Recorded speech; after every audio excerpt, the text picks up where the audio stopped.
Okay, what's up, guys? What's up, Chai? How's the volume like? What's the picture quality look like? Does it look okay? Just getting a test to see what the picture quality looks like. I'm using a different recorder for this stream.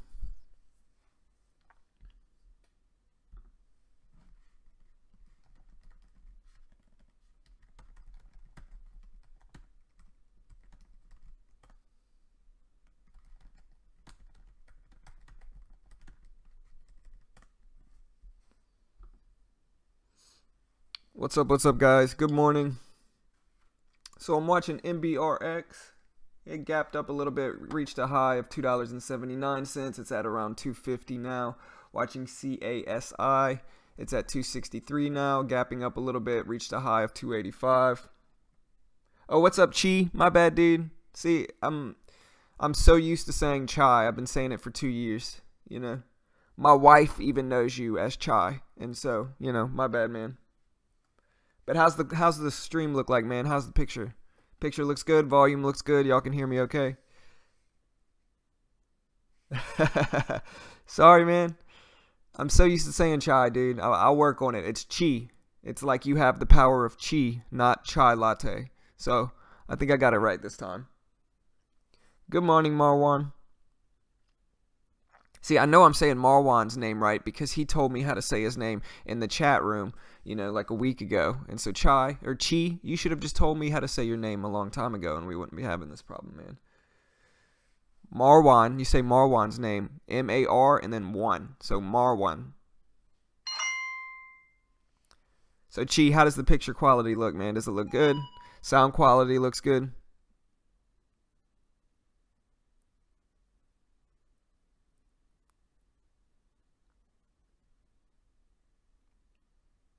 What's up, man? What's the picture quality look like? Give me some feedback, dude. Right, Mar. See, I got it, man. See, Mar explained how to pronounce his name, so I won't butcher his name. Chi, you should have told me how to pronounce your name a long time ago. We wouldn't be having that problem. Quality's perfect. Good, man.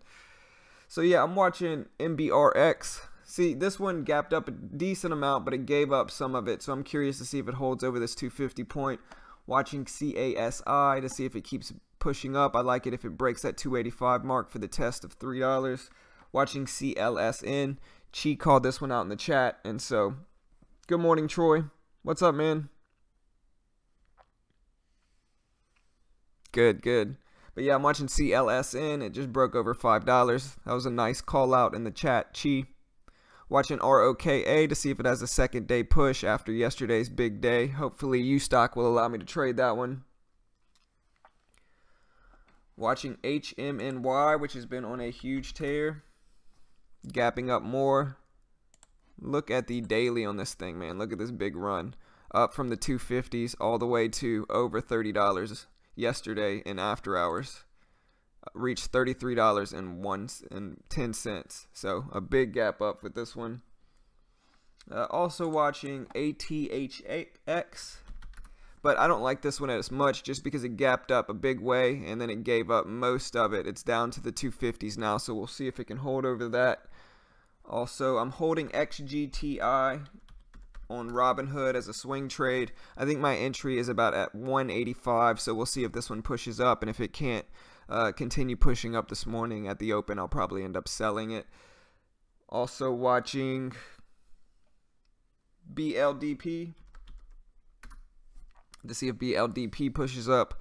It's at 550 now, so let's see if it can hold over that and push and possibly break that 560 point. We'll see what that one does. Also watching BIOP. It's gapping up a little bit over that 850 point. It's at $8.90 now. So I want to see if this one will break over 9 and then test that 950s area. You can see yesterday's high on BIOP was at 960, so I want to see if it can break that. And so that's really what I'm looking for with that one. And let me see if I see anything else moving.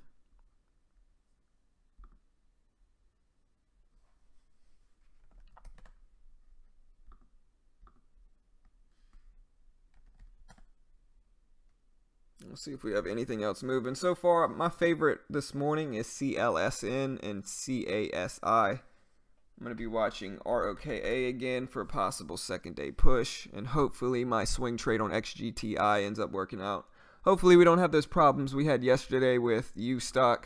That was pretty rare that UStock does that. I haven't had that bad of a day since I started, and so hopefully it's just a one-day thing and we don't get those problems. I know Troy was talking in the comments, since it's a peer-to-peer broker, sometimes it that stuff's going to happen, and that is one of the downfalls of using a peer-to-peer broker. But we'll see how it does today. Usually I don't have those problems, and my fails and executions are usually pretty decent. So hopefully today we won't have those problems, and I'll be able to have a decent day trading.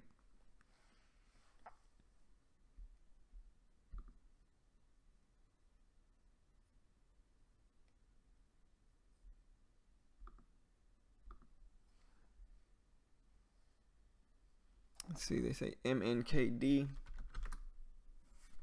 So MNKD's gapping down a little bit. But see, it still held some of these gains. It's holding over $6. And so it held this gap up. It just got rejected at that $7 area. So we'll see what MNKD does.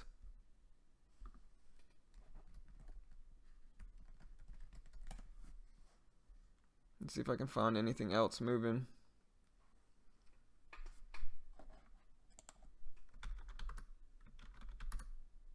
ACRX is gapping up a little bit. AOBC is moving a little bit, but not that much volume.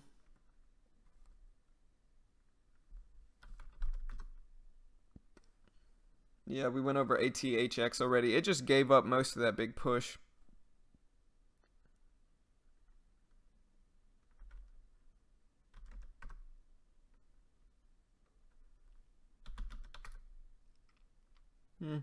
UGAZ is kind of pushing up nicely. It had this push yesterday and gap up, and now it's gapping up again. It's right at that 1050 point, so I'll be watching UGAZ as well.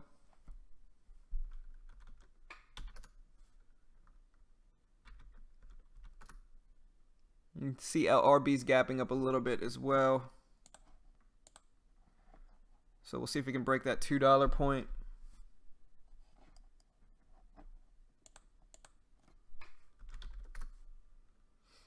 Snap, SNAP, is gapping up as well from that 1440s to that 1480s. Not a huge range on this one though. Let me see the 5-minute. Yeah, it's not a big range at all. It hasn't moved more than $1 in the last few days, so small range on that one. Possibly NAK too. Court rebounded from that big drop. Let's see what else.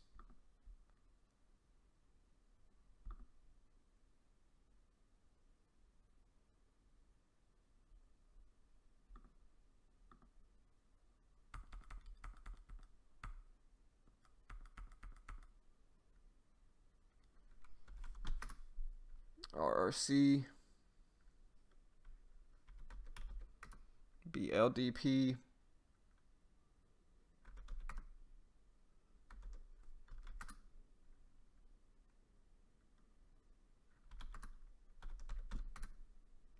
Roku finally gave some of that big push up. It had a few 4 nice days, and then it gave up some yesterday towards the end of the day, and now it's gapping up a little bit to rebound some of this big downward wash. It's at 23.89 now, so maybe I'll watch that one.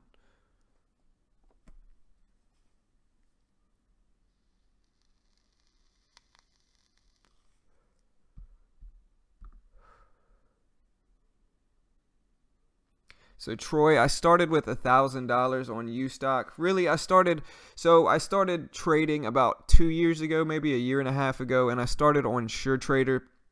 And like most new traders, I ended up blowing up my first account, and just lost my entire account. I deposited $1,500 in SureTrader, and then I'd take big losses and I'd keep adding money to it. I probably threw another $1,500 in it in $500 increments, and so I probably deposited about $3 grand, lost all of that on SureTrader using way too big of size, and just basically being a new trader, not knowing how to trade. And so once I lost that 3 grand on SureTrader, I took a break for a few months. I started this channel back in 2016, early 2016, I think. But after I lost my first account, I took a break and I started back trading again about 3 or 4 months ago. I started back on Thinkorswim, actually, and I'm actually glad I did it that way, because those 3 day trades a week made me be a lot more selective and disciplined, and so I think that actually helped my trading. And I found some success on Thinkorswim, so I opened up a UStock account afterwards, because somebody in our chat room suggested it, and I've been using them ever since. I started out with $1,500. I got it up to about $1,550 right now. Maybe 1560 or maybe 1600, so I got it up a decent amount. I've been moving a little bit of money around, but overall it's been decent on UStock. It's almost that time for me. I was talking to Rick from our chat room yesterday. Good morning, HR. Yeah, I was talking to Rick from our chat room yesterday. I'm kind of at like a crossroads with UStock. I love UStock, don't get me wrong. They have $1 commissions and no pattern day trading rule. But it may be time for me to move up a little bit to a little bit more of a big boy broker. And not saying anything bad about UStock, but it might be about that time. If I did go to the SureTrader route, I would have to put in a decent deposit. Like maybe, the biggest thing with SureTrader is that you have to use bigger size, and you have so much leverage that I wouldn't feel comfortable putting only $1,000 or only $1,500 in SureTrader, because if I take one loss, it's going to be a decent loss and a big percentage loss. And so if I did deposit into SureTrader, it would have to be somewhere like 3 or 4 grand, maybe more, just so I could feel comfortable, because you're going to take losses. As you could see, like yesterday, I took a few losses and I was able to come back from it, but you're going to have losses. Anybody that never has a loss, or never shows you they're losing trades or anything like that, they're not telling you the truth, and usually they're selling something. And so, your losses are the most important thing. Yeah, HR, yesterday I had that ridiculous day on UStock with all the limited liquidity, no fills and executions, and I was down about $14 when I ended the stream. I did get an HMNY for this big push. I uploaded a video of it so you can see the video of that trade from yesterday, but I think I got like 25 or 26 shares and wrote it up for this push over 16 right here, or over 26, I'm sorry, and wrote it up for this big push, I think, right here, and I sold at about 27.60 something, I think 27.64. I got in just under 27, so I think I got in at about 26.90 and wrote it up for a decent push. I made about $29 on the trade, so I might have gotten in the 60s actually. I don't know. I have to go back and check. Good morning, Audrey. Hopefully, let's cross our fingers and hope we don't get that problem with UStock again. If I get that same problem today, I'm definitely going to start considering switching brokers if I get that problem today with UStock. Just because my ROKA trade, I tried to get in yesterday morning. I tried to get in right here for this big push up. I tried to get in at $1.38. So right here, when it broke that pre-market high right here at 138, I tried to hop in, and I could have made 30-40 cents, but I didn't get filled or executed, and so that was definitely frustrating. So hopefully we don't have that problem again this morning. But yeah, guys, let me go ahead and write my watch list up. I'm watching MBRX, CASI, CLSN, ROKA,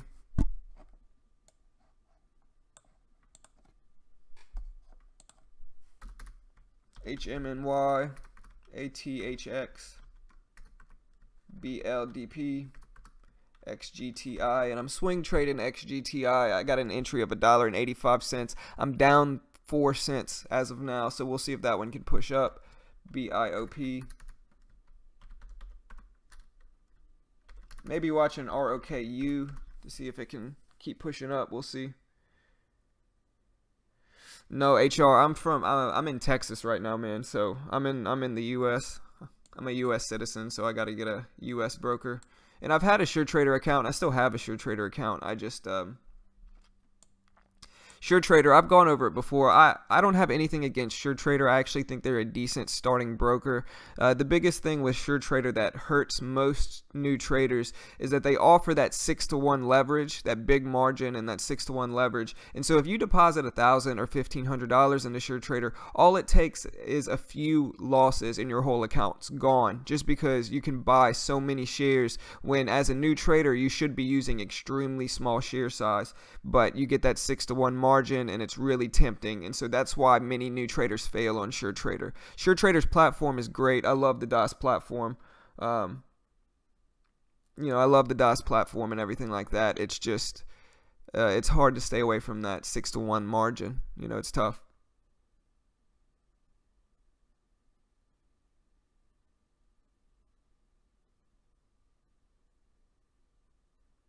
Yeah, Troy, I went over that the other day. One of my biggest problems is not holding my winners longer, and I've experimented with holding them longer a little bit, and it's worked out decent for me. So that's definitely one thing I need to work on. Right, Troy. Yeah, that's the best way to do it, is to hold your winners a little bit longer. That's the biggest thing I need to work on. It's just tough when I see myself up so much, not to exit and take profits. But yeah, Troy, I don't want to use larger share size. My thing right now, man, is like all new traders should find consistency first.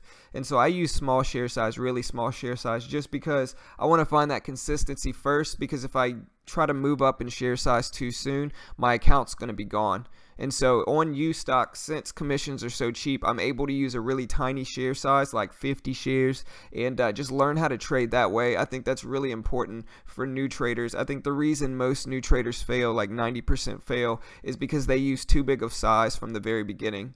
And sure, you're going to have some traders that get lucky and make some money at first, but if you don't know how to trade and you don't take that time to learn how to trade the market consistently, using too big of share size when you first start is too dangerous. You're going to end up blowing up your account. Not you specifically, I'm just saying a new trader will.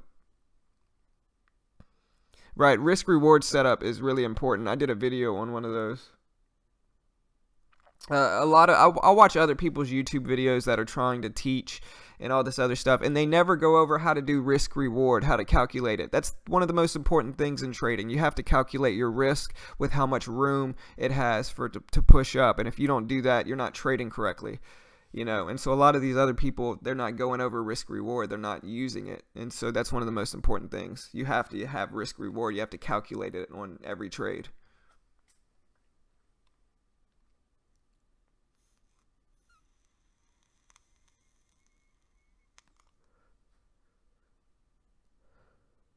Yeah, HR. I've checked out Mir Barak. Sorry if I'm butchering his name. I've checked out his channel before. He's a little bit different style of trader for me, but I can tell he's a decent trader. As for Colmex and all that stuff, I've had somebody in our chat room use it. I don't know if it's not that I don't trust them. I've just heard some bad stories about them, so I'm kind of torn in between it.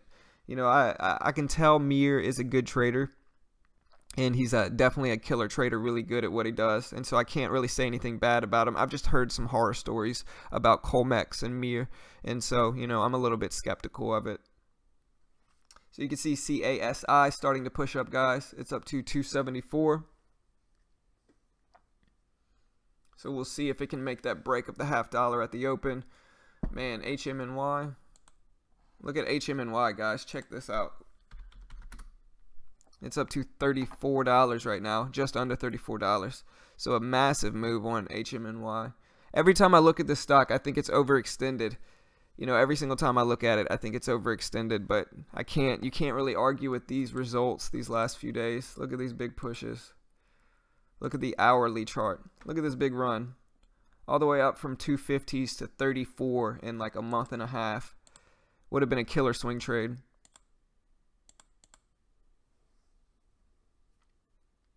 Man, that's a big move. CLSN fell down to 5. We'll see if it can hold over that $5 point.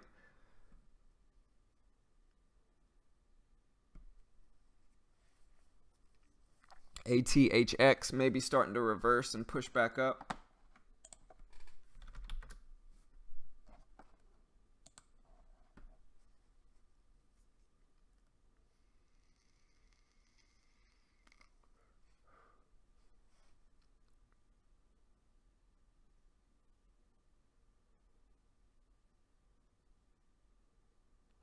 Good morning, Graham. Okay, I'll check it out, HR.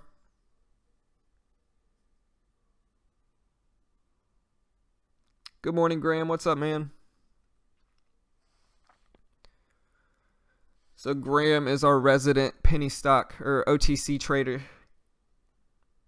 Look at CASI starting to push up, breaking over that 285 mark possibly. We'll see what it does. HMNY is getting a little bit of resistance at 34, which is to be expected after this big flag push right here. Okay, so CASI just broke over that pre-market high.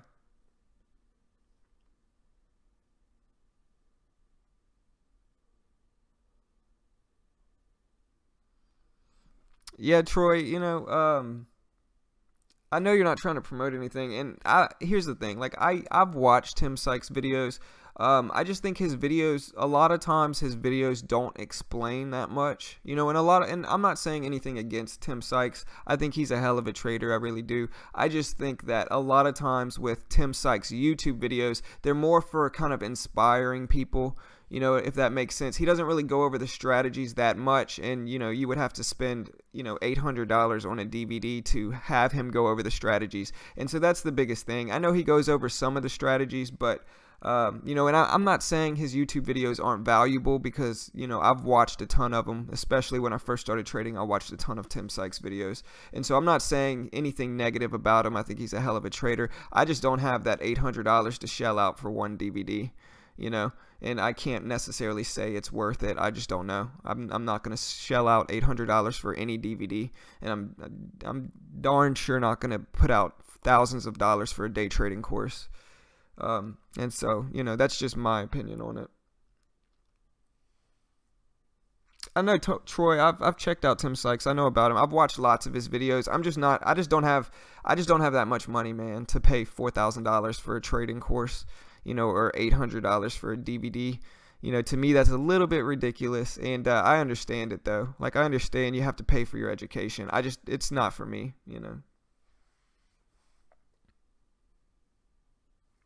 Yeah, and Tim Sykes is more of a short bias trader. I'm probably more long biased.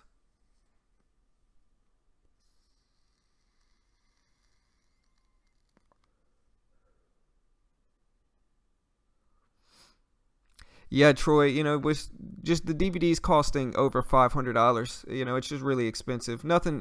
He's a hell of a trader. I can tell he is. I just don't have that much, money to put in for that. You know what I mean?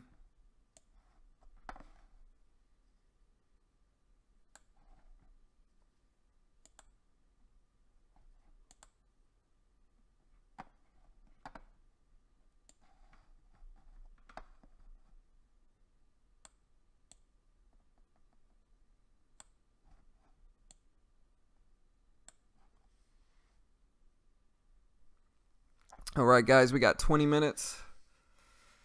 HMNY still struggling to get over 34. CLSN had a nice bounce back over 5. We'll see about ATHX, see what that one does. We'll see if my XGTI swing trade works out. And yeah, Troy, another thing, man, is that like I've been pretty profitable these last few months. I've had a decent amount of consistency, and I've been profitable. I've learned how to trade, and so I don't think I'm necessarily at that point where I need to take a trading course right now. I kind of understand most of the fundamentals of technical analysis and all that stuff. So I'm comfortable with where I'm at, and I'm just learning to trade the market with small share size. I think the best experience you can get, or the best education you can get from trading, is experience. And so that's why you see me use tiny share size, because even though it's a small share size, I'm still learning to trade the market with that small share size. And so I think that helps me learn the most out of everything.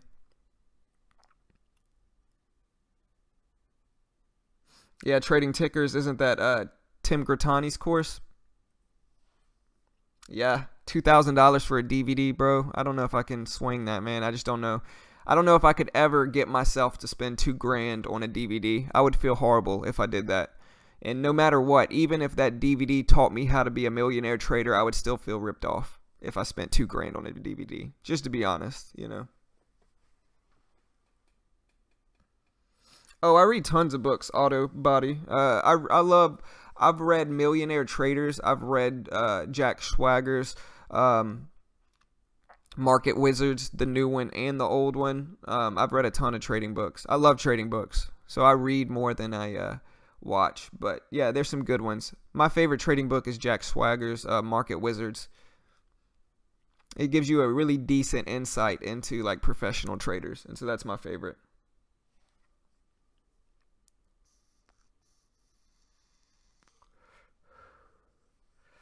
Hey Troy, you know I'm happy for you, man. I really am. But hey, yeah, let's stop the promoting of Tim Sykes talk here. You know, I don't mind talking about it, but I just don't want that to just be filled with the chat about how great he is. You know, Tim Sykes is a great trader. I like his YouTube videos. I just, you know, he's just not for me.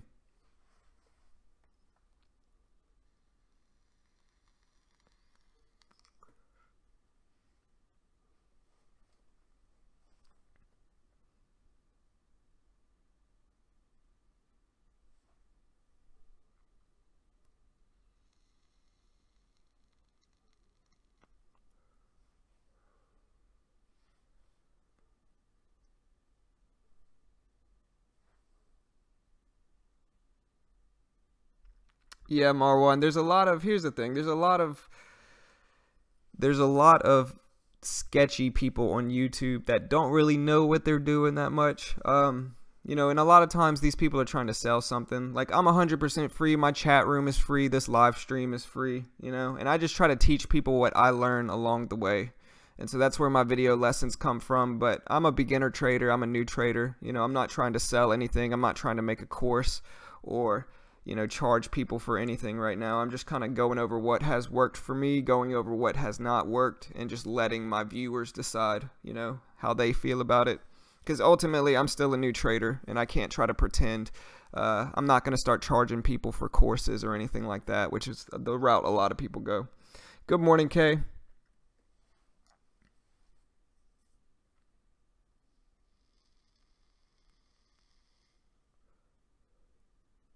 So we got 15 minutes.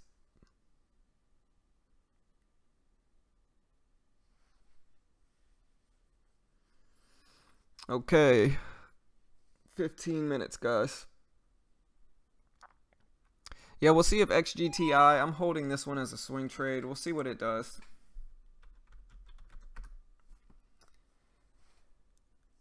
I usually like these patterns that if the stock has a really quiet morning with low volume and then gets a big push at the end of the day and consolidates, that's a decent swing trading strategy that I like to use. It obviously doesn't work 100% of the time if you look at XGTI. We'll see what it does in the morning. I'm only down 5 cents right now, or 4 cents now, but we'll see what that one does at the open.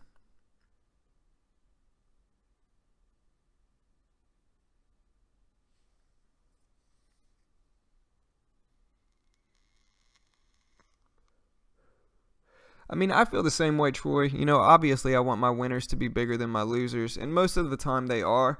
You know, the biggest thing, like I did a video on it a while back, like I might use small share size, but that's because I really don't care how much I make in the market right now. You know, and new traders shouldn't focus on big gains, because while some might get lucky and have these huge gains, you know, and want to show everybody how good of a trader they are, the biggest thing for me is consistency. So if I can make consistent small profits using a small share size, I know eventually I'll be able to up that share size and use larger shares and make more money from it. And so right now I'm just trying to find consistency and make sure I'm full consistent and you know, profitable before I up my share size. And so that's really what I'm doing. It doesn't really matter how much I make.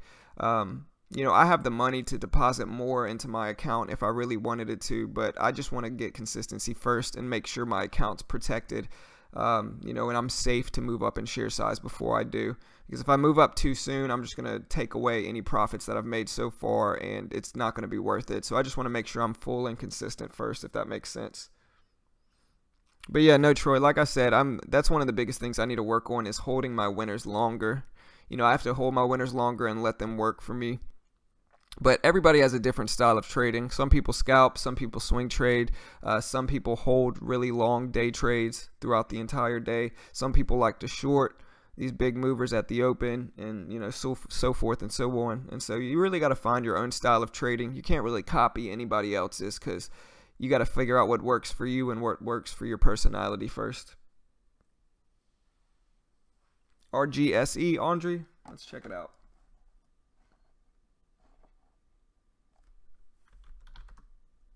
Oh man, I missed that one. Good call, Andre. I didn't even see RGSE. I'm gonna let it take this one's place.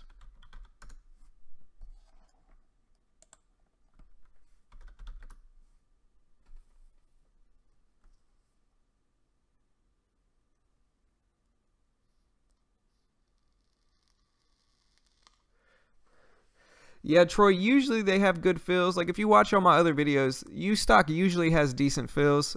Yesterday was kind of weird though, to be honest. You know, and that's how you know I'm not working with UStock or anything like that, just because I made a video yesterday about what the heck was going on with UStock. You know, if you saw me, I tried to get in ROKA right here at 138 to ride it up for this push after it broke that pre-market high. That's one of my favorite strategies. Once it broke this pre-market high right here at 138, I tried to get in and I just didn't get filled. And it wasn't even limited liquidity or anything like that when I clicked the buy button. And so then I had to go back and cancel it. I tried to get in it a few more times, but it just didn't end up working out. And so, right, exactly, Black Monday. If you can make a little bit of money with a small share size, you can make a lot of money with a large share size. So why not go with a small share size first and actually experience the market and learn to trade?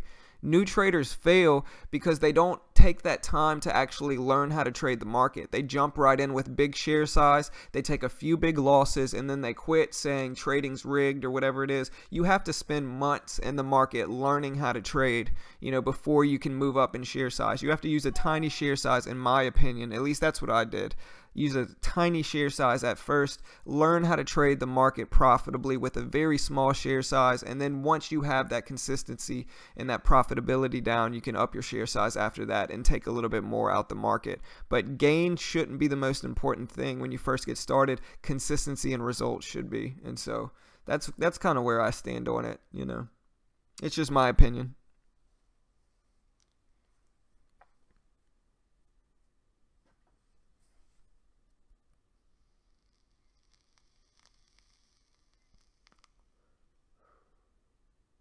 So yeah, I'm watching RGSE. Good call, Andre. I'll see if that one can push up and break that 250 area.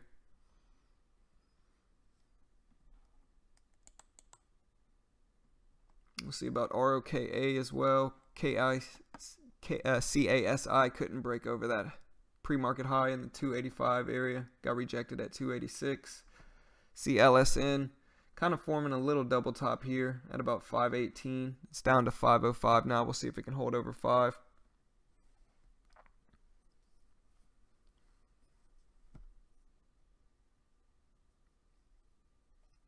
Yeah, RGSE might be a good dip buy. We'll see if it can push back up. CGB.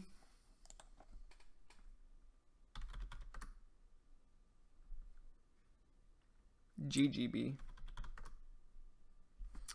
Yeah, I kind of like this pattern. It's right under that high of yesterday at 350s. It's at 348 now. So we'll see if it can pick up some volume and break that 350s area. I like that one. Looks decent.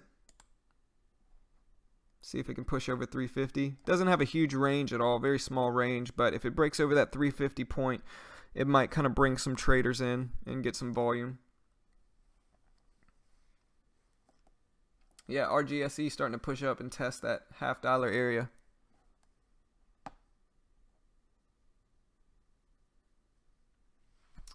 Good, Black Monday. Yeah, man, that's the way to go about it. You know, most new traders fail because they don't spend enough time in the market. They use too big of size at first, take some big losses, and then quit trading and think it's rigged or whatever. They just don't spend enough time in the market, and you have to. You know, you have to spend time.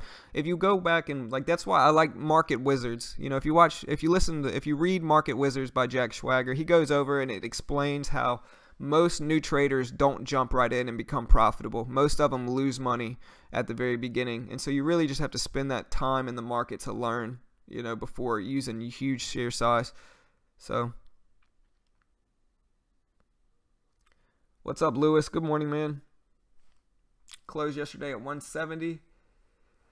Yeah, so it's up a decent amount. We'll see if it can hold. Let's check out the daily on this one.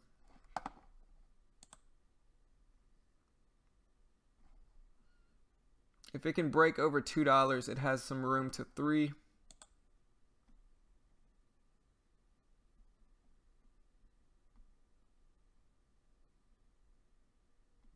If it can break over $3, or right, well, never mind. I just thought about it. This one's gapping up. So yeah, this one has a little bit of room till 3 if it can break over 254. So we'll see what that one does. Hopefully we get some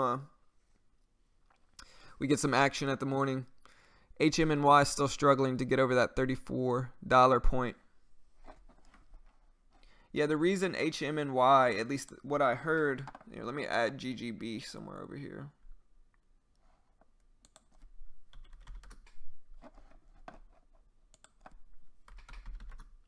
Yeah, the reason HMNY is up so much is because I think it had 400,000 or over 400,000 subscribers or paying customers, and so really good results, and so now it's up huge. So yeah, I'm watching RGSE. I like that call out on GGB. We'll see what that one does. I'm swing trading XGTI on Robinhood. It's right at, I'm break even. I got in at 185 yesterday before the close. And so we'll see if that one can push up and test too. I'm using a really small share size on Robinhood. I have 50 shares on XGTI. ARDM. Yeah, if it can break over 443. Let's see the daily. See how much room it has. Yeah, this was a gap fill. So you can see this gap right here where it has no support and resistance, or no resistance up until this 239 point, or this $4 point. And so let's see. It might have some resistance at $5, and so we'll watch that one. But it has a little bit of room until 5, so we'll see what that one does as well.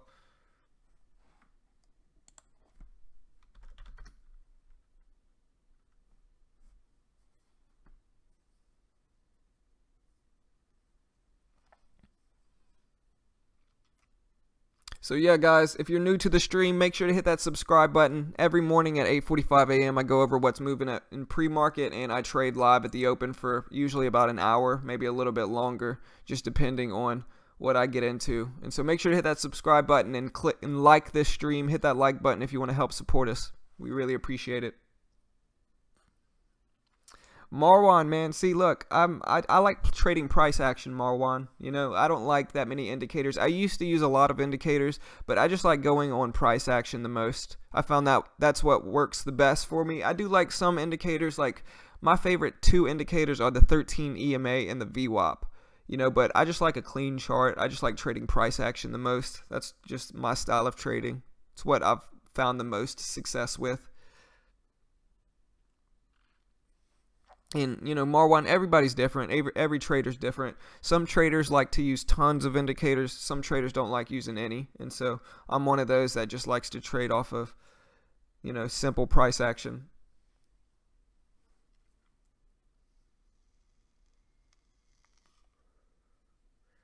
Good luck, Kay. Thanks. Hopefully we get a decent day in the market.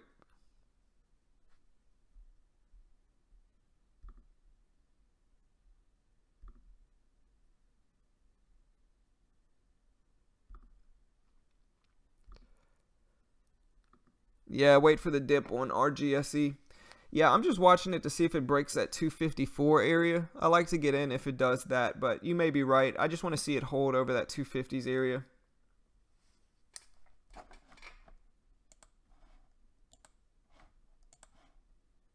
Look at the daily.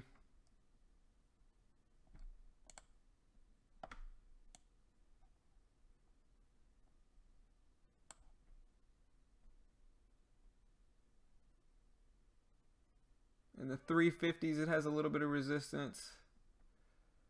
Maybe at $3. So if we can get over 350, it has some room. Oh, there it goes. It broke the... Yeah, now I would get in on the first pullback on RGSE, Troy. If it didn't break that pre-market high, I would get in there. But since it broke that already and it's up to 258 now, you know, I'll probably wait for the dip. I'm going to go grab some juice really quick before the open, guys, so I'll be right back.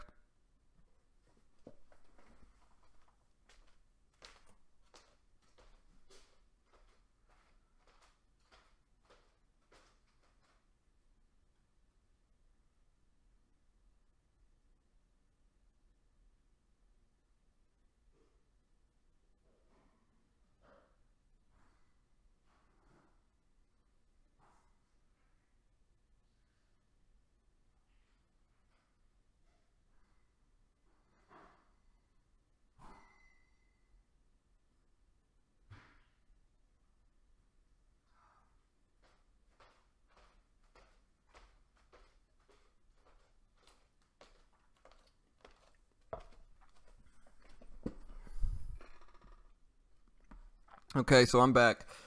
All right, guys, we got just over 1 minute, about a minute and 10 seconds until open. So good luck, everybody.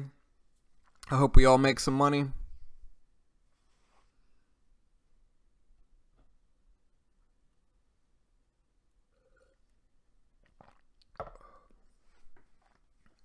We'll see if HMNY can break that $34 point and hold. We'll see what RGSE does. Picking up some volume right before the open on RGSE. Gonna watch ROKA, ROKA, to see if it can break $2. Holding XGTI and Robinhood. We'll see if it makes another big push up. If it doesn't and starts to sell off, I'll probably just end up selling it for a small loss. Right now I'm down like $2 on my Robinhood account, and so we'll see. CLSN, we'll see if it can hold over 5. It just broke under it. It's at 496 now. And also watching CASI.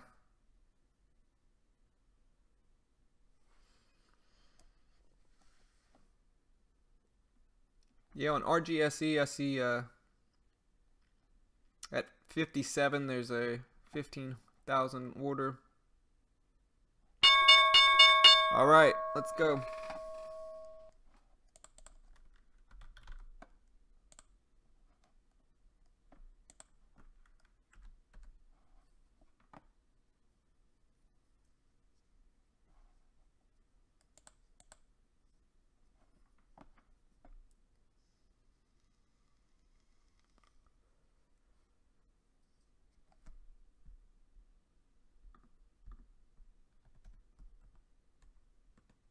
Watching RGSE.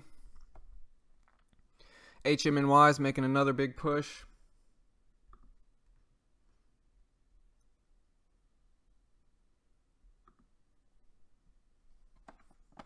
RGSE starting to run.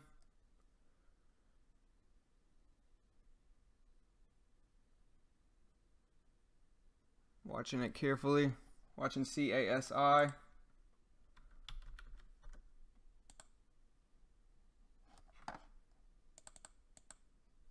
CASI is making a push. There it goes.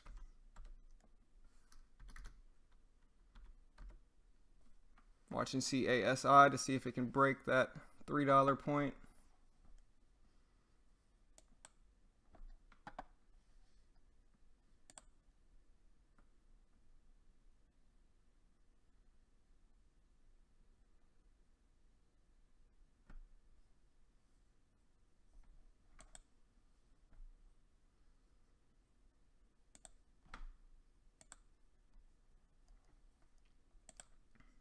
All right, I'm in CASI with 30 shares.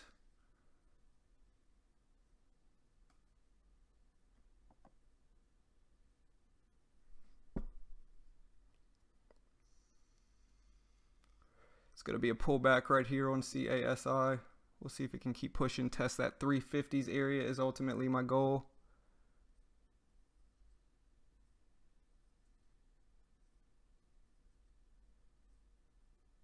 CLSN is starting to reverse a little bit.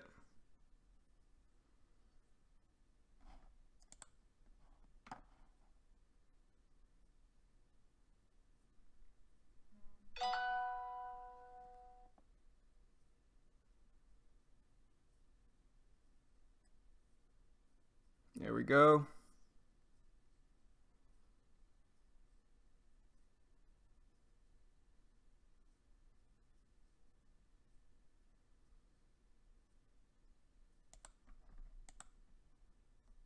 And I'm out of CASI for an 850 profit. And so got out a little bit too soon. It just bounced up to 360, but I'm happy with $8. You can see CLSN is running up, pushing over that pre-market high.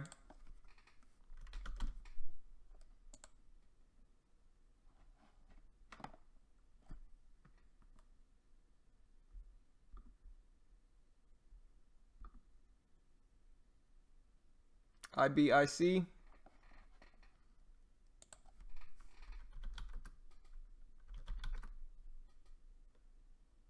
IBIX, black. I'm not finding anything for IBIX. IBIC or IBIX? Yeah, I'm not showing anything.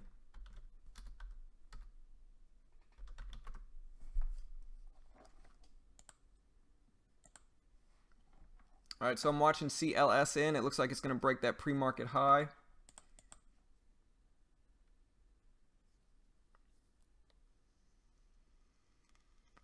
There it goes.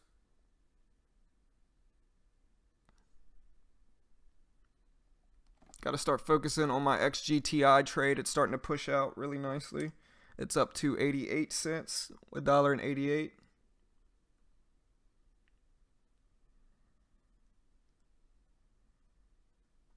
Gonna hold this one, let it work for me a little bit with XGTI.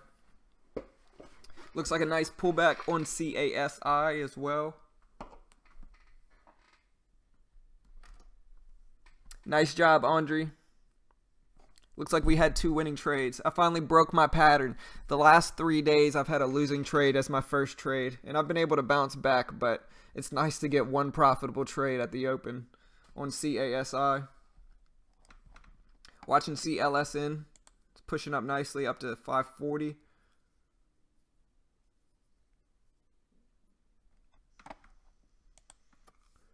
Looks like it's going to test that 550 area.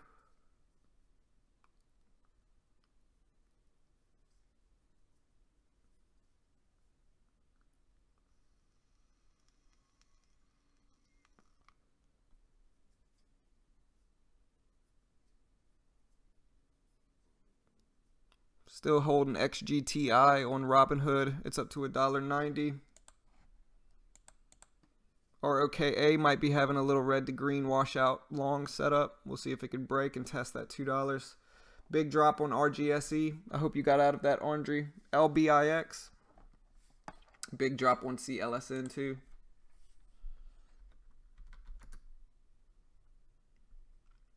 Yeah, this one doesn't have that much volume. We'll see what it does. I'm watching XGTI. I'm up on my Robinhood account. I'm going to let this one push and test $2.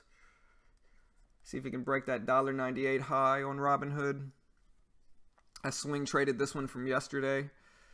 A really nice bounce over the $0.50 on CASI.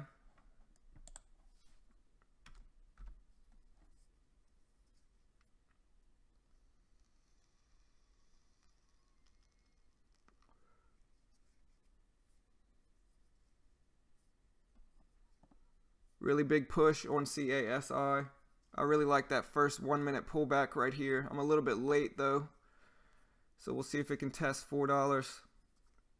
See, this is one of my favorite strategies, getting in right after this first red candle after that first 1 minute pullback. It's one of my favorite strategies. We'll see if it can test 4. A little bit too late for me to chase this one now since it might have $4 resistance. So I'm going to wait for that one. Still holding XGTI on Robinhood. See if I can make some money on UStock with this one. Really pretty push from CASI though. Yeah, Andre, I'm holding XGTI from Robinhood, so we'll see what it does. My entry is 185 with 50 shares, so I'm up like $2 or $3 on my small Robinhood account. There goes that big push on CASI over $4. I was just a little bit too late for it. Should have gotten in at 370. Would have been my favorite entry right here when it broke that previous high. And so we'll see if it holds over 4. A little bit too risky for me now.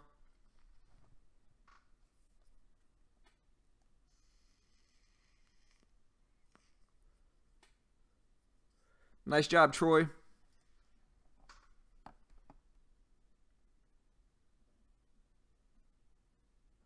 BIOP's kind of pushing up too. Low volume though, but we'll see what this one does.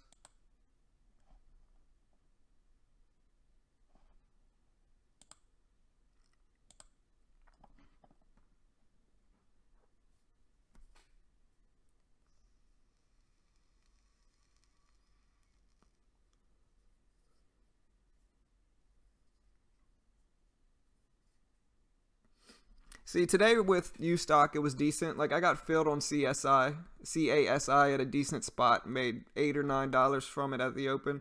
And so I got filled there. This is usually how it is. You know, UStock's usually a decent broker for this type of stuff. So I don't know what was going on with it yesterday. Big pullback on CLSN. Glad I didn't hop in that one. CASI starting to push up.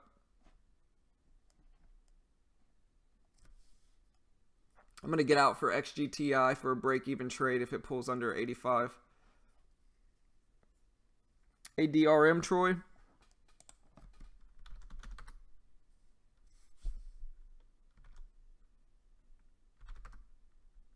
ARDM. Oh, yeah, that's a nice push. I like it as well. ARDM, guys.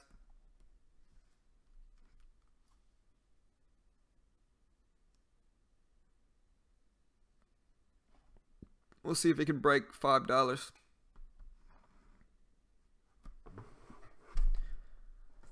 What's up, guys? If you're just joining us, make sure to hit that subscribe button if you want to see me trade live at the open every morning. And hit that like button on this stream to help support us.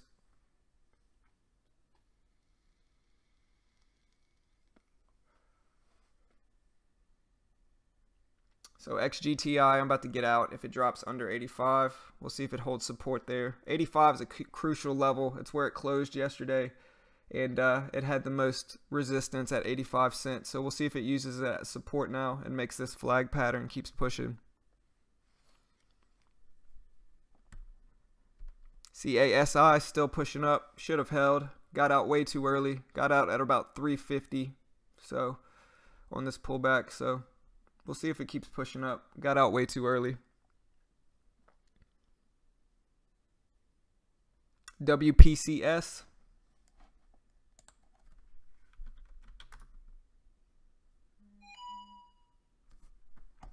So you got in at 243 on WPCS.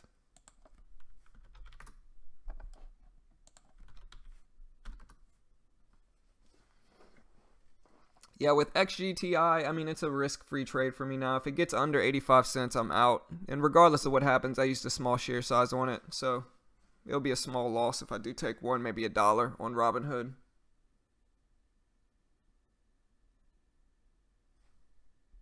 PVG. I do like that push on PVG. Let's see if it can hold over 11.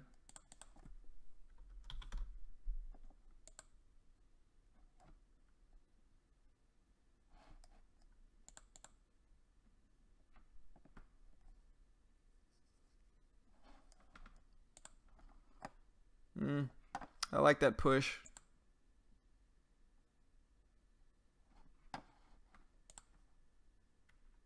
Get in with a super small share size, maybe 10 shares on this one. I want to see it hold over 11 though and keep pushing up. I want to see it break 11.10 before I decide to get in this one.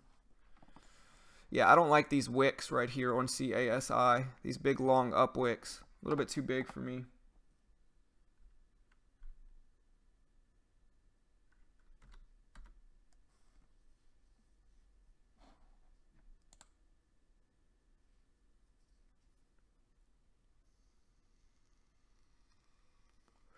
And HMNY is washing out some. It's giving some back.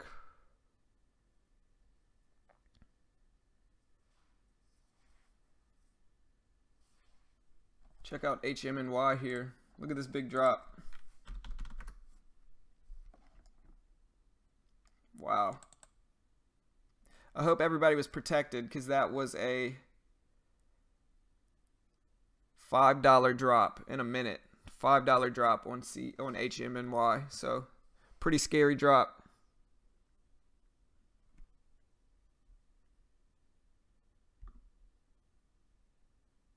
So it looks like XGTI is starting to work with me a little bit. I'm in this one on Robinhood. We'll see what this one does.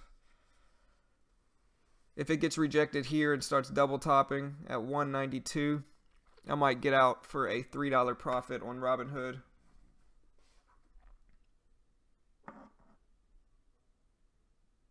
Yeah, you see CASI, these big 3 long up wicks I didn't like. That means they got rejected by the sellers each time it tried to push up.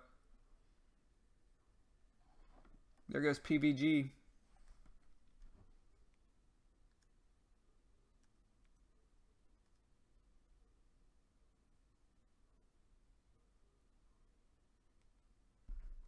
There's that big push. Nice call out, Andre. MTBC, guys, is also moving. MTBC.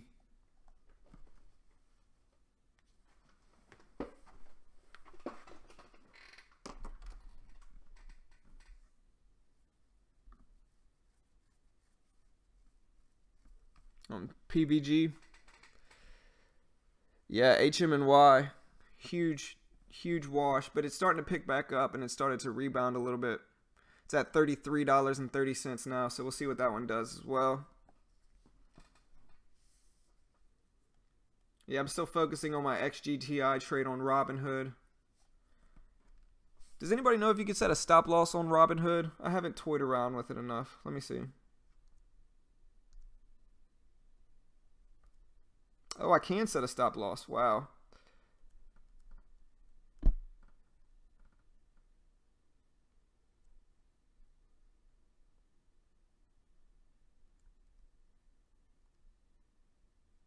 Alright, so I set a stop loss on my XGTI trade for a break-even trade at 184. So I'll lose 50 cents on Robinhood from it. There we go. XGTI is starting to work with me a little bit. Up to 195. Nice. I'm currently up about $6 on XGTI on my little bitty Robinhood account.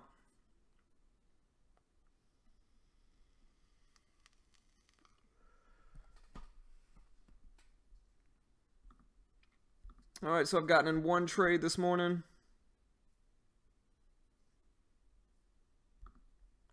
Made $8 or $9 on CASI, getting in right around here after this little pullback.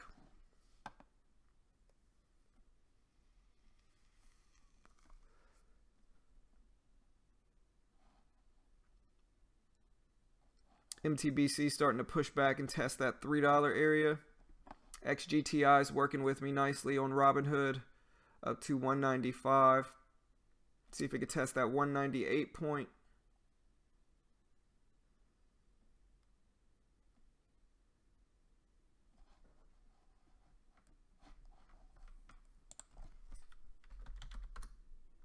LINU, guys, is pushing up. It's up to 232 now. Had a washout long setup. It's up to 232.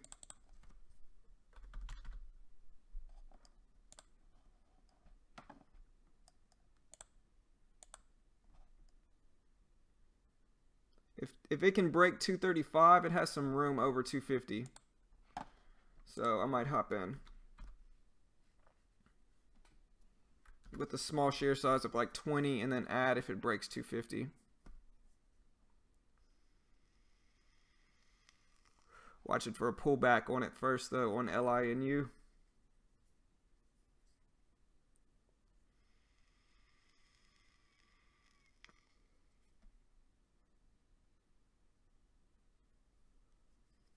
There's a pullback. I want to wait for it to break that now though, because it might get rejected at 234 again. Good call out on PVG, Andre. That was a nice call. I think it was Andre that called that one out.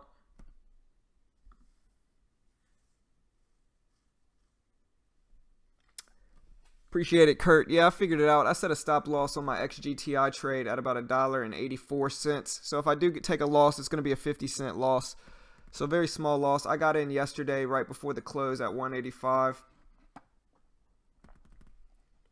The biggest thing here is if it holds over this 191 previous resistance right here at 191.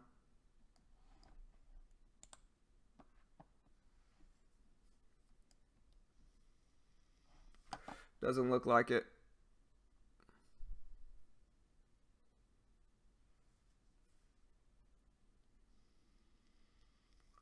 PVG got rejected at that $0.50 at 11.50.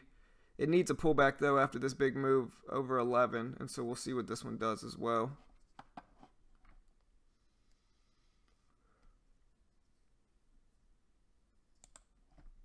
gonna go ahead and get in LINU with 20 shares.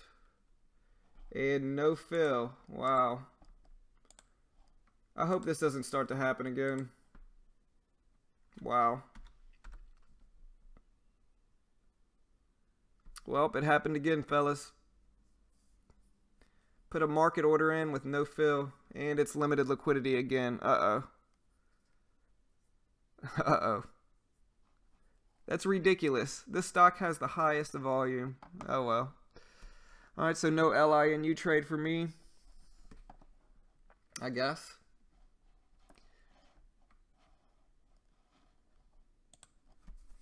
LBIX. Yeah, LBIX needs to break over that 140 point and hold it as support. If it could do that, it might be a decent setup. We'll see.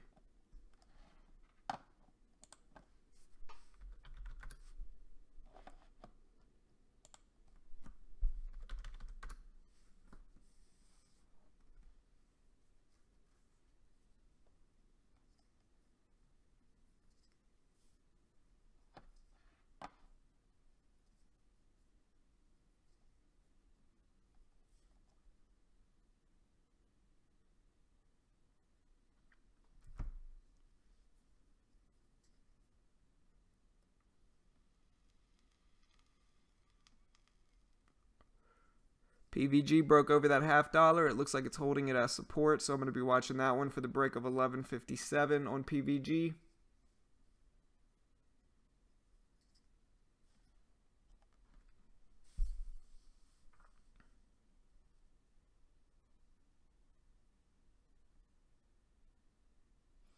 CASI is holding over 4 pretty nicely, so we'll see if it can make another push towards that $0.50.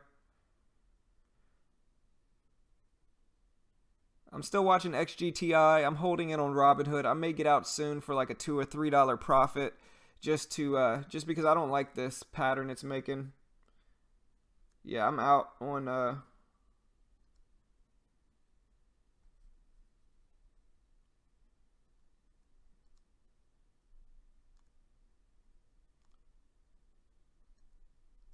gonna cancel my previous order and get out on XGTI for about a $3 profit.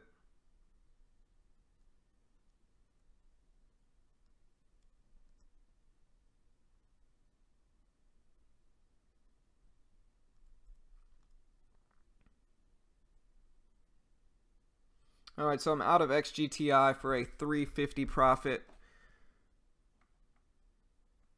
on Robinhood, or $2.50 on Robinhood. So we'll see what that one does. CASI starting to push up. LBIX made that big push y'all were looking for.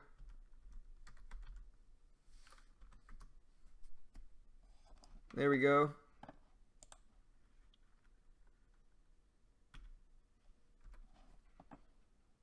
LBIX, guys.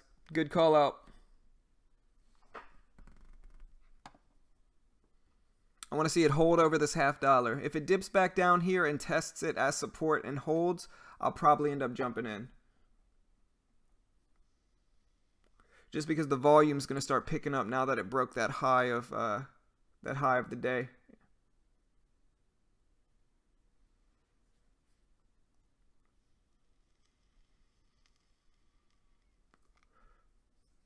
So I'm up about $11 on the day. I made $8, $9 on CASI, made $3 on XGTI. So up about 11, maybe $10.50, $11 on the day. We'll see if I could find something else to get into. I'm watching LBIX right now to see if this one can hold over that $0.50 of 150, use it as support, and then push back up. Looks like I got out of XGTI at the right time at about $1.89.5. CASI held $4 as support and then kept pushing up. See, this is a pattern I talk about all the time. I go over in my video. A lot of people will get in here right at the $4 break. It's a much more safer trade to wait for it to pop over, hold it as support, and then keep pushing up. So we'll see if it can do that. I like to get in right when it breaks this $0.50 point, because up until then it could always drop down below. And so we'll see what this one does as well on CASI. But it is one of my favorite patterns here. We'll see if it can break this $0.50 before I get in.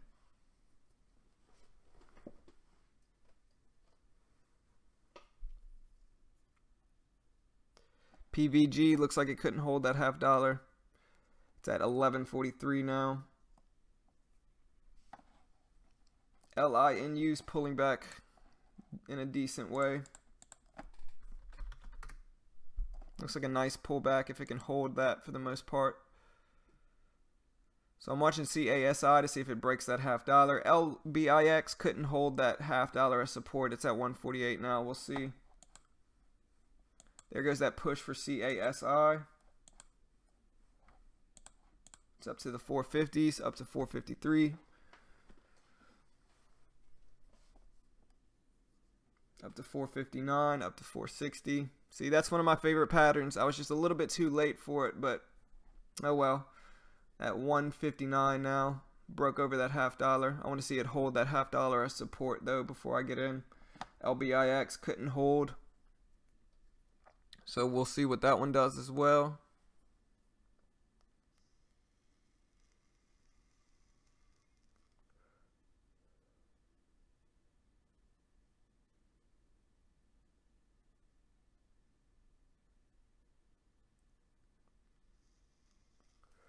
CASI, see, that's my favorite pattern. I missed it. I just didn't pull the trigger on it. 264 now.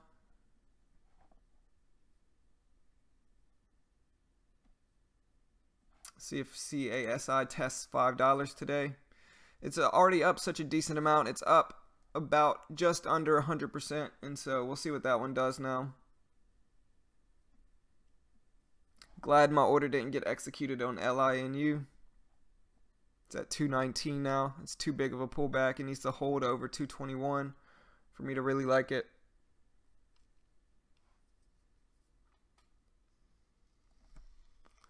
Let's see if I can find something else that's moving. TAIT. TAIT may be waking up, fellas. Pushing up to its high of 182.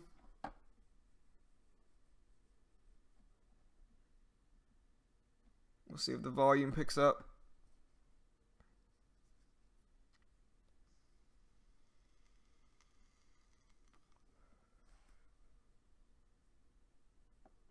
Look at CASI. Man, I was just a little bit too late for it. I called it out before it happened. One of my favorite patterns, breaking over 4, coming back down. You see how it held 4 really nicely as support and then made this big push up. So you always want to see it hold it as support, guys. You want to see it pop over, hold as support, and then continue pushing up like this. You know, if you get in right at the break of the half or whole dollar, it's never that safe. So it's always best to wait for it to hold that previous resistance as support. And then if it does, then it's a much better trade. TAIT giving some up.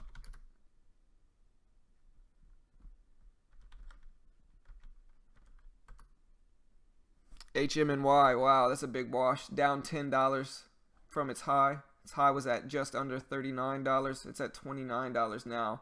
So big washout. Looks like today might finally be a red day for HMNY.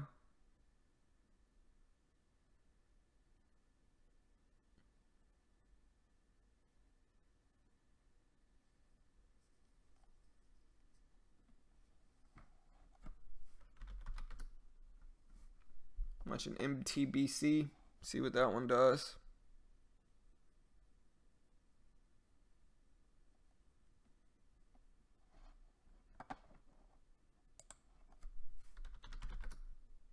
HMNY is on a downward halt. So I hope nobody got stuck in HMNY. It's halted at 29.73. So be careful with that one, fellas.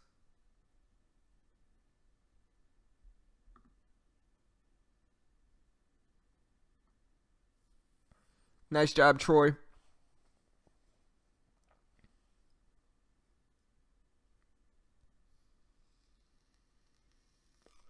DYSL.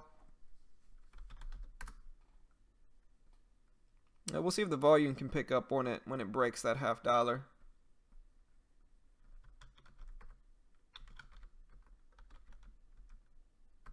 Yep, see CASI, KCASI still pushing up.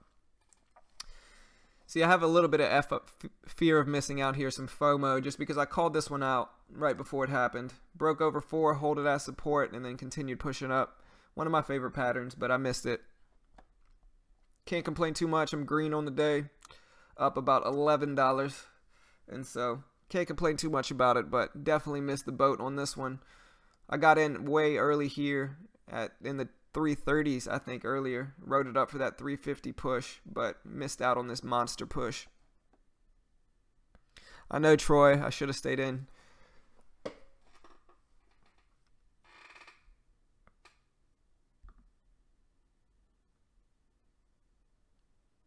LBIX just broke over that $0.50 again.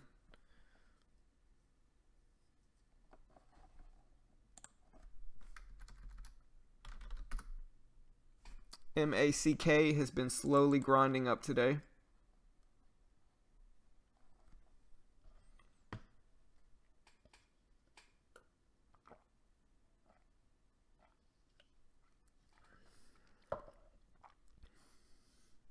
So check out MACK. Slow grind up, just broke over the $0.50.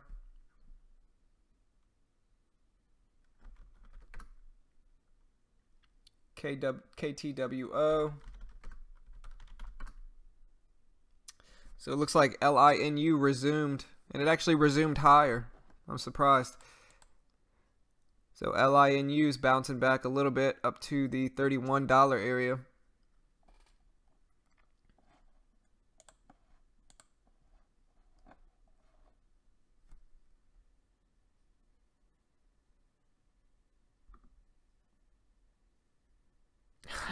Oh, you were talking about you, Troy? Yeah, man. I got in at the 330s, dude. So I would have been up. Man, I would have been up a huge amount on CASI, but you know, I took some profits from it. I'm green on the day. I can't get too bad. LBIX starting to pop up, broke that previous high at the 156 area up to 160 now. So we'll see what LBIX does. Nice job, NG. Yeah, sure, NG. That's what I'm here for, man.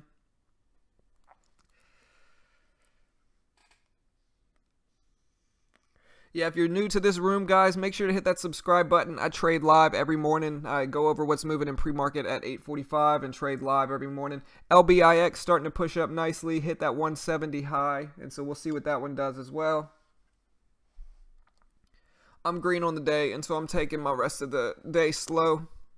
Only getting in something if I really like it, and so I'm moving slow. CASI starting to test that 450s area, starting to wash out a little bit, so we'll see what that one does.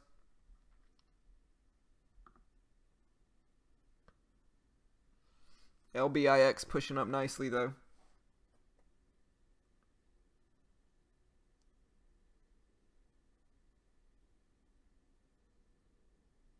Up to $1.80. Nice call out, whoever called out LBIX.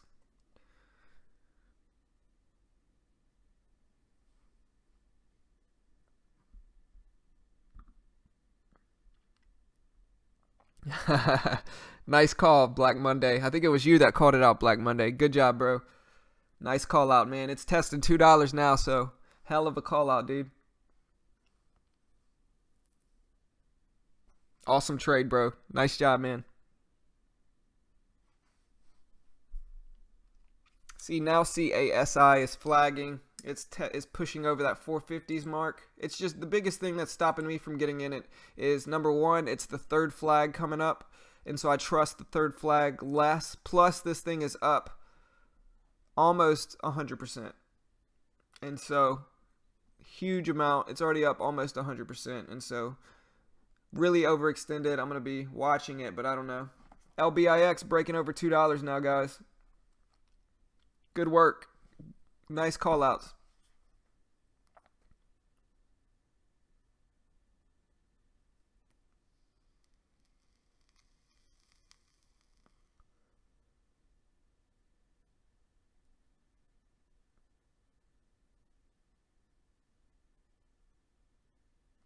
LBIX halted, fellas. It's halted, guys. So if you're in it, good luck. It looks like it may gap up, though. A lot of times, you know, from my experience, most of the time when a stock is pushing up and it gets halted as it's moving up, especially right here at the break of $2, it usually gaps up some. So my guess is it will probably resume around 220, maybe in the 220s, maybe higher. We'll see. Good luck, Andre. You're in this thing. I think it'll probably gap up. You know, you can never really tell with halts, but I think it'll most likely gap up just because it had a lot of momentum before it was halted. But we'll see. I think you'll probably be okay, but you know, you can never really tell. BIOP starting to kind of move up a little bit. So yeah, good luck, Andre. I think you'll be okay most likely. I can't say for certain, just my opinion, but it'll probably gap up some.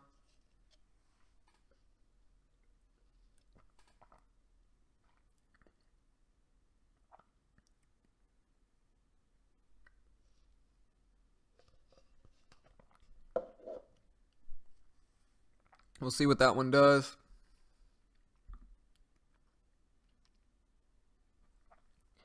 BIOP starting to kind of push up. We'll see if it can break yesterday's high at 960.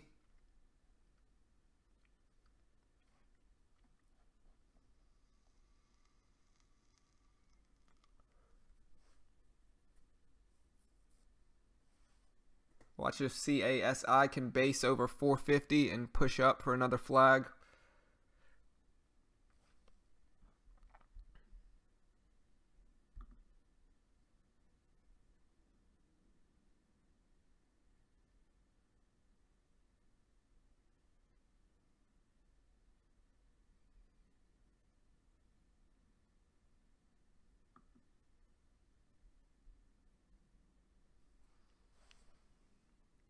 So how many shares do you have, Andre, in LBIX? You said you have 3,000 shares in LBIX? Good luck. You might be up huge after this gap up. We'll see, though. We'll cross our fingers, hope it can keep pushing.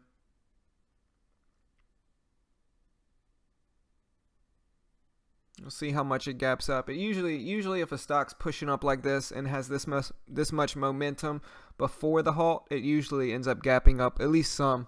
My guess is it'll open up in the 220s or 230s and go for that 250 push after maybe consolidating a little bit. That's my prediction. We'll see what happens.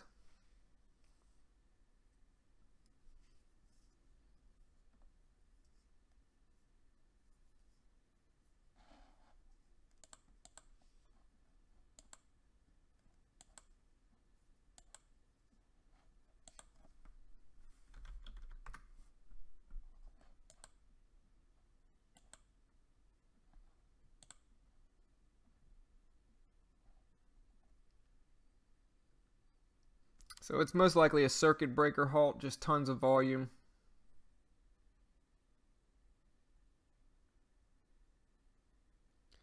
Yeah, that's probably a decent idea.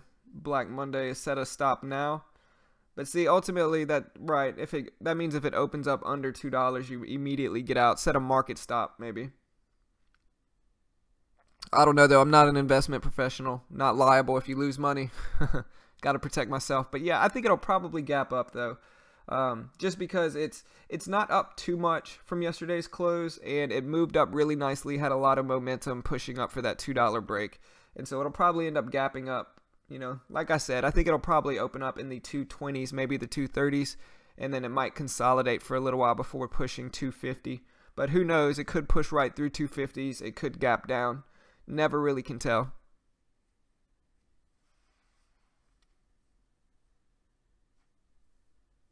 CASI. See, yeah, that's what I was talking about with CASI. That third flag is a lot less reliable, and so it couldn't hold over that 450s area.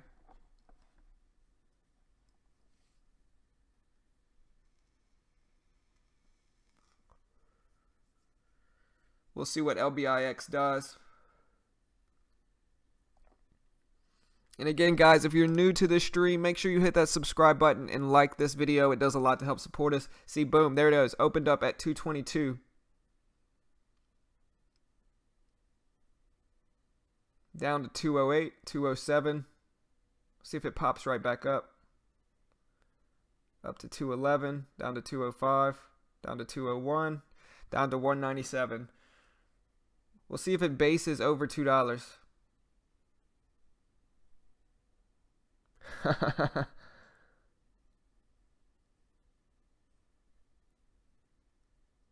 Yeah, Troy, CASI, it's just a little bit overextended. That third flag is always much less reliable than the first or second flag.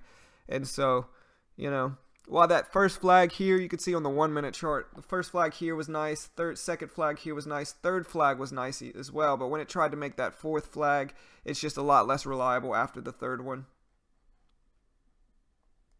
Check it out on the 5 minute. Yeah, you can see here, the second flag on the 5 minute. It would have been the third flag. So the third flag and anything after that is usually a lot less reliable in my opinion. So Andre, let us know what you're doing, man. You're still in LBIX. We'll see if it holds over 2.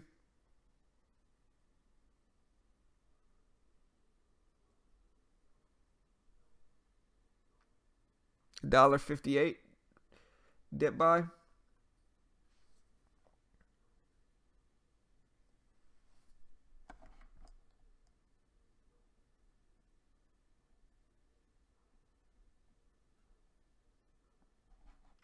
Could be flagging right here though. We'll see what it does. If it drops below 190, I don't like it.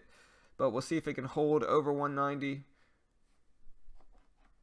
Really the key levels right here, yeah, 190. So if it holds this support level right here, where this candle found support, I like it for a push back up. Good, so you took your profits. How many shares did you have, Andre? Good call though.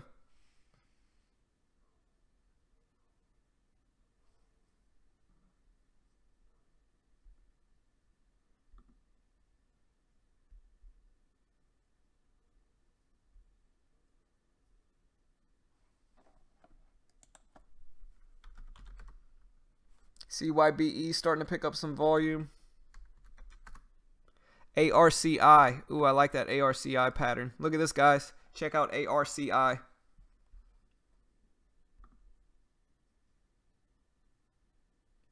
Yeah, nice job, guys, on LBIX. Glad you can you made some money on it, everyone. Good play, guys. Check out ARCI. That's the main one I'm watching right now. It just picked up some volume. Midday, it's at 135 now. Be watching this one. Wait for a dip in it, honestly. You had 3,050 shares, so you probably banked a lot of money on that one. Nice job, Andre. Good trade, man. Nice, Black Monday. That was a hell of a trade, too. Good job. Good job, y'all. Watching ARCI for a possible dip buy.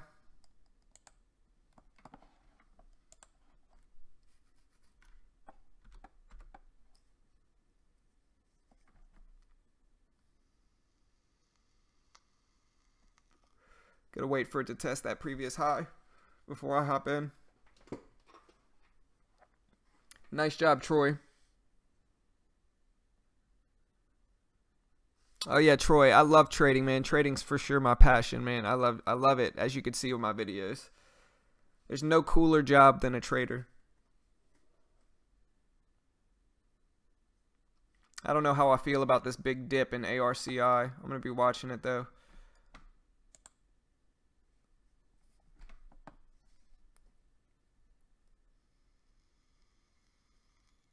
It's a big pullback on ARCI, so we'll see what this one does. I'm watching. It's my main watch right now, ARCI.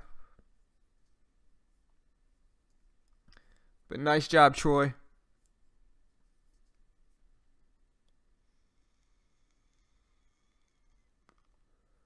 Looks like LBIX is starting to push back up a little bit. See if it tests that 225 area.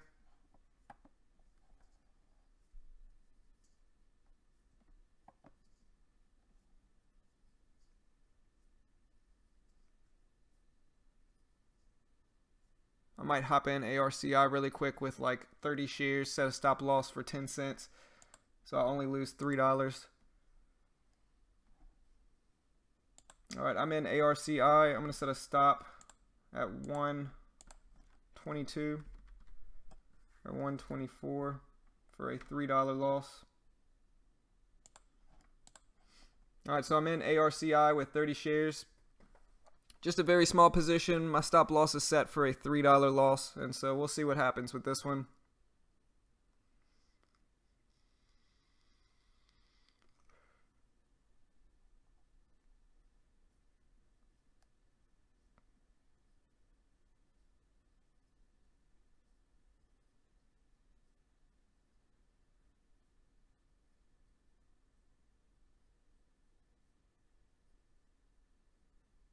Might get stopped out here.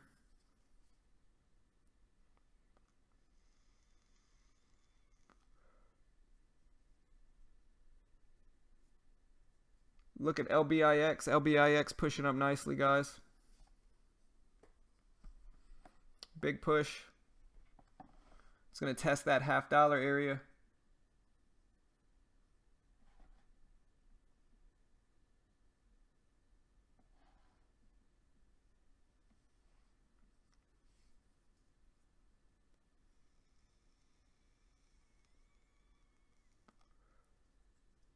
And I got stopped out for a $4 loss.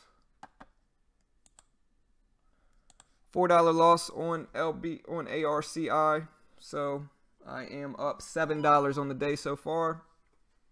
We'll see what LBIX does here.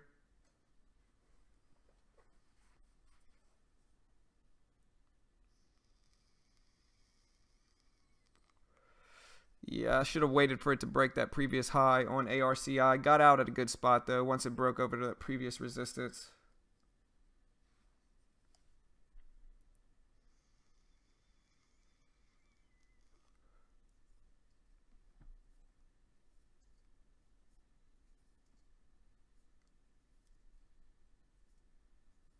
So LBIX getting rejected at that $0.50 of the 250s. We'll see what that one does.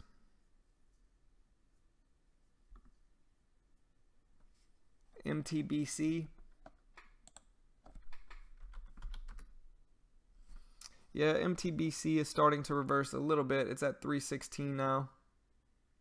So the key level for LBIX here, guys, is right here at 225. So if it can hold over 225, it might be decent. If it drops below this previous high at 225, I don't know if I like it. We'll see what it does, though.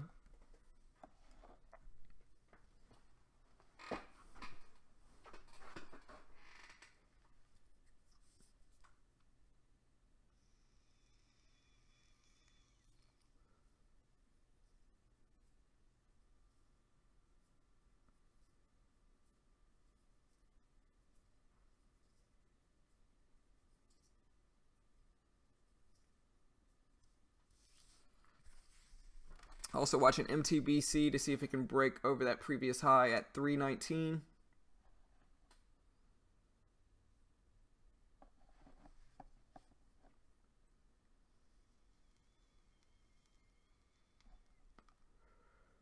LBIX starting to possibly push back up. We'll see if it can hold over that 250s area.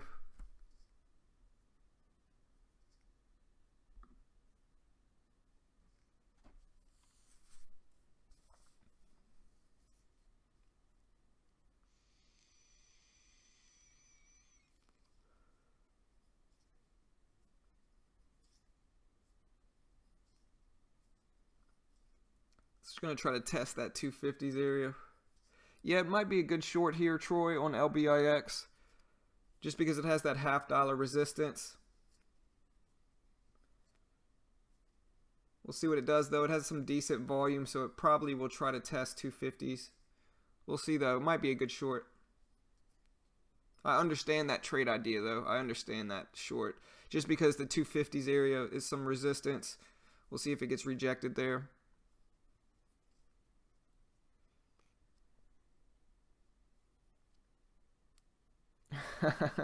Andre, that halt freaked you out. Halts are scary, man. Halts are scary for sure.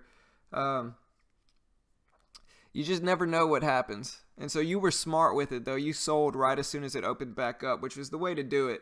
Because a lot of times with halts, they'll have that gap up and then they'll fill that gap. And so Nice trade. MTBC starting to push up, broke the 320, starting to test that previous high at 325.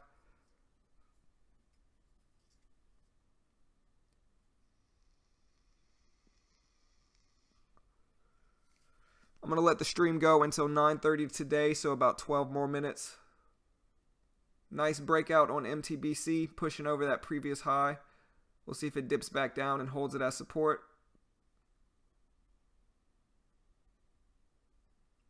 Nice trade on LBIX, Troy, if you got in short at the 250s.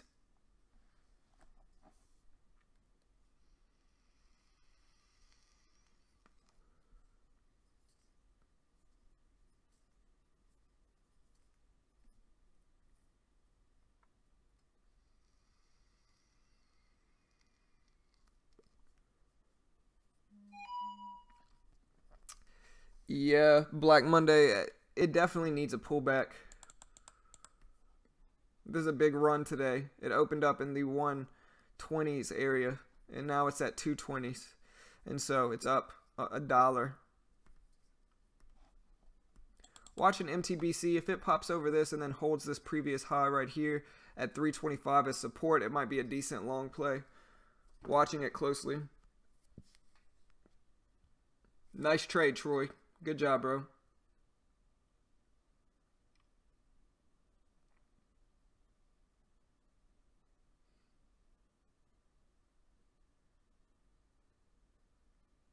Ooh, big drop on MTBC. Glad I didn't get in that one.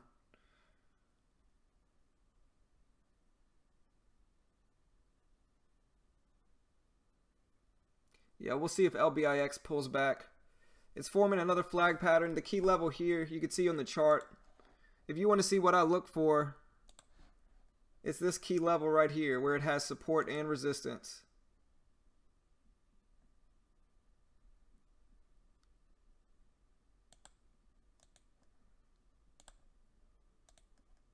So that's the crucial level right there. You see how it has support here and resistance. And so if it can hold this 218 level as support, it might be a decent play. If it drops under that, I don't like it. So I'm going to watch that level, see what it does there.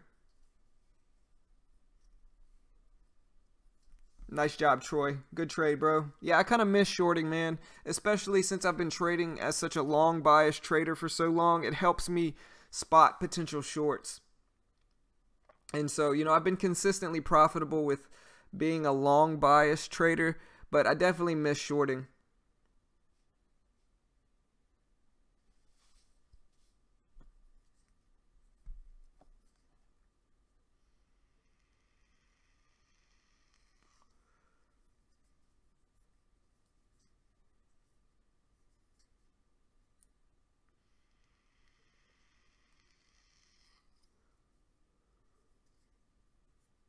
We'll see if LBIX can hold that crucial level at 218.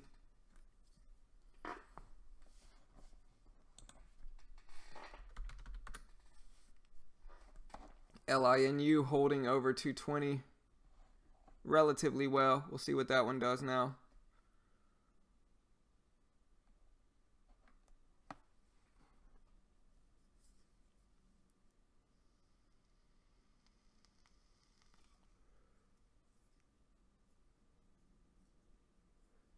Yeah, Troy, it was definitely overextended at that point and needed a pullback. It's testing that 250s area now.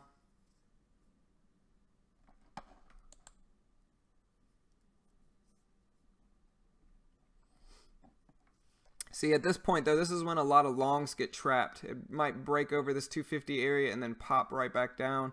And so I'm going to be careful with it. But there's the break. It's up to 261 now, 267. Doesn't look like it's going to do that. It looks like this is a clean break.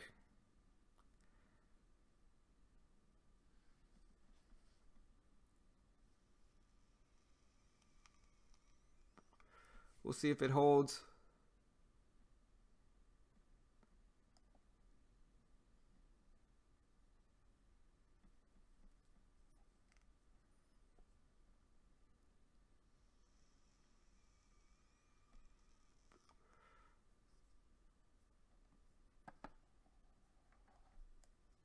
Back up to 260. up to 266. 268 up to 269. See, it dipped over that level. We'll see if it hold and dip back down, held it as support. We'll see if it keeps pushing.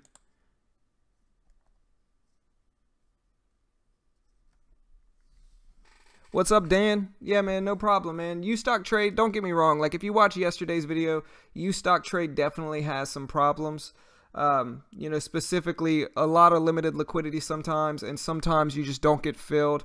But overall, it's been a decent broker to me. I've been using it for the last 3 months maybe, and you know, I've been able to be consistently profitable on it. And so it's a decent trade. It's a decent platform for new traders. The best way to use UStock, see, that's what I was worried about on LBIX. It traps longs. It pops over, and then it traps longs. It makes you think it's going to keep pushing up to 3. But yeah, like I said, the best way to use UStock is to use a really small share size and just learn to trade on it. It's really cheap, and you know, it's a cheap discount broker, and it's decent for the cost. For only $1 commissions and $1 a month, you know, it's a really decent broker for that. But don't get me wrong, it does have its problems, but overall the benefits are better than the problems, and so it's worth it to me. But you just got to try it for yourself.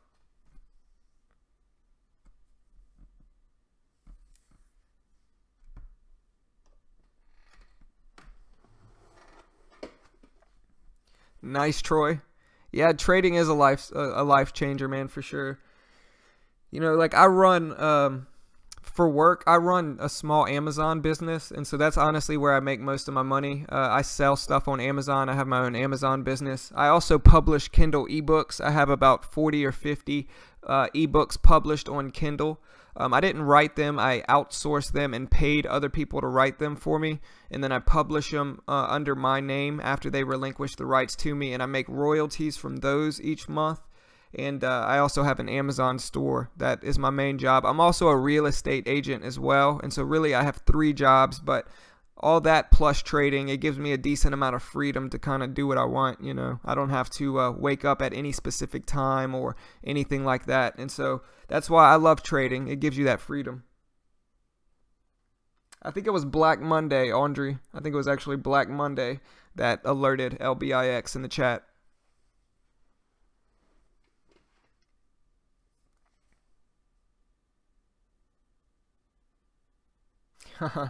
Yeah, with those 3,000 shares, Andre, you must have made a ton of money on that thing, man. Nice trade, bro.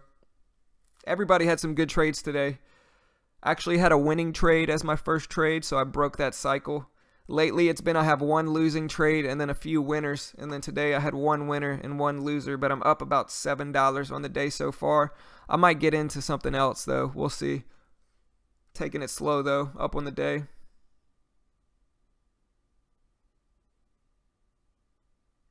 Right, Troy. See, I mean, I make a decent amount of money with my Amazon business. Not trying to brag, but I probably make anywhere from $150 to $350 a day from my Amazon business, plus whatever I make with Kindle royalties. And so with trading, it's not really how much I make. The money, I don't need to make that money to survive. I just want to learn how to trade. You know, I'm a new trader, and so I just really want to just learn how to trade. Yeah, I've always wanted to go to Alaska. I have family that's from Ontario, Canada, and so I've spent a few Christmases up in Ontario. But I love the snow. I'm down here in Texas, and so it never snows down here. But I love the snow, man.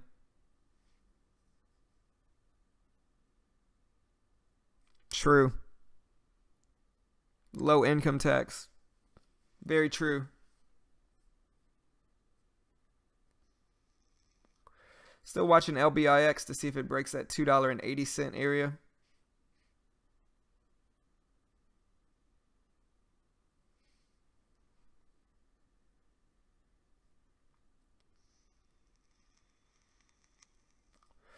LBIX is going to end up pulling back eventually. You see all these flags. Let's look at the 5-minute. Yeah, LBIX is going to start pulling back some. It may test 3. Who knows? But pretty overextended. Not overextended necessarily, but a little extended. We'll see what LBIX does.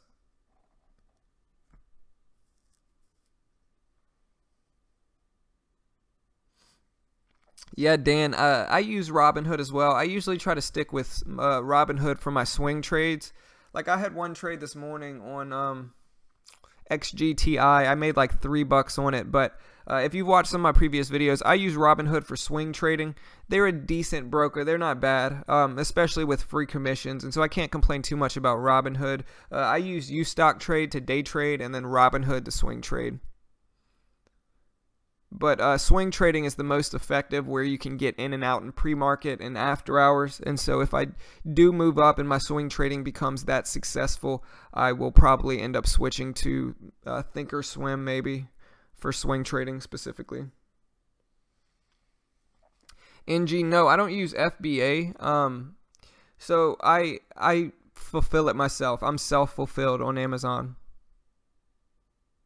So what I basically do, NG, and I know this has nothing to do with trading, but I have a PDF Bluetooth barcode scanner, okay? And so I live right around the Houston area, and so there's tons of thrift shops within a 20-mile radius. And the Bluetooth scanner scans the barcode of the book, and I have an app on my phone that tells me the lowest price that book is selling for.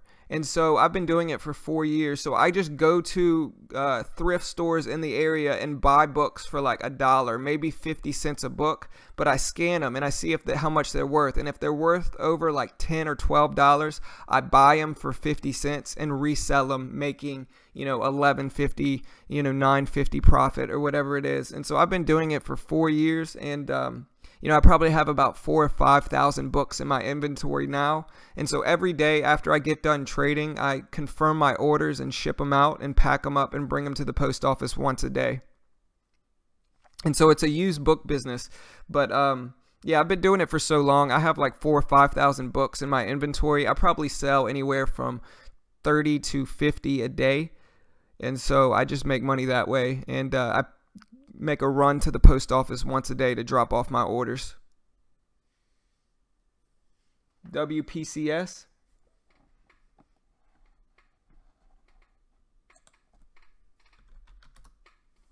Oh wow, I missed that big run on WPCS. Good call out, Troy.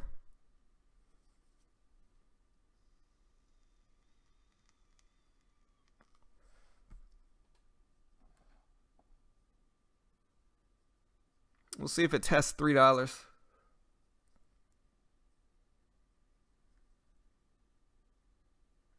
Yeah, Andre, I'm shutting down the stream anyway. So, yeah, guys, remember, if you want to watch this stream every morning to see me day trade live and go over what's moving in pre-market, hit those like and subscribe buttons, subscribe to the channel, and click the bell next to the subscribe button to get that alert every time I go live. And good luck in the rest of the day, guys. We'll see what else is moving. I might get in something else. You never know. But with all that being said, good luck in the markets today and for tomorrow, guys. And I'll see you guys tomorrow.